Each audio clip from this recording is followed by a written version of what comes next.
Abot po sa 20 kabataan ang nag-riot sa Sampaloc, Maynila.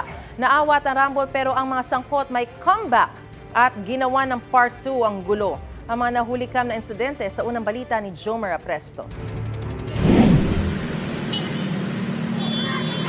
Sa viral video na ito, kita ang batuhan at rumble ng mga kabataang yan sa bahagi ng Lacson Avenue sa Sampaloc, Maynila nitong Martes.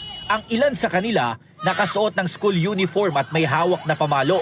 Ang iba may hawak na bato at payong. Naabala ang mga motorista. Sabi ng uploader ng video, nahinto ang riot nang dumating ang mga pulis. Pero makalipas ang mahigit isang oras, bumalik ang dalawang grupo at itinuloy ang away. Maririnig ang pagkabasag ng mga bote na inihahagis na magkabilang panig. Ayon sa mga taga-barangay 411, posibleng nagsimula ang gulo sa bahagi ng Jitwazon dakong alauna ng hapon. Hindi na raw bago sa kanila ang ganitong insidente dahil madalas nagagamit ang kanilang lugar bilang battleground ng magkakaaway na kabataan. Agarang binugaw naman po namin. Mga ilang minuto ay na nga po na nangyari na po yun sa Lacson. Doon na po natuloy yung away nila, mga riot. Sabi ng Barangay 411, nasa 20 ang sangkot sa riot na hindi raw nila mga residente. Sabi naman ng katabing barangay, residente nila ang isa sa mga nasangkot sa gulo. Marami na raw record sa kanila ang lalaki at minsan ang nasangkot sa robbery snatching. I think mga 19 or 20 na siya eh. Pasaway na rin talaga yung taong yun.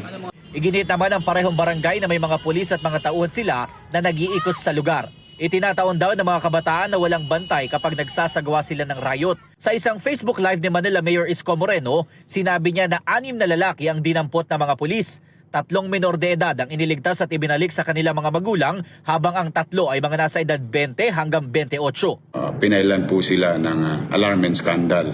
Yan, yung mga lahat ng kaso, siyempre babaton natin, papapanagutin natin sila lalo't sila ay